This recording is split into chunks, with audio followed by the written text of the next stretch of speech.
You ask Tiger to solve. This deals with linear equations with one unknown. The final result is x equals -4. Let's solve it step by step. Group all x terms on the left side of the equation. Add 3x to both sides. Group like terms. Simplify the arithmetic.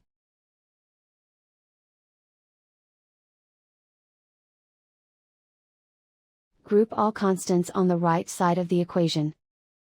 Subtract 4 from both sides. Simplify the arithmetic.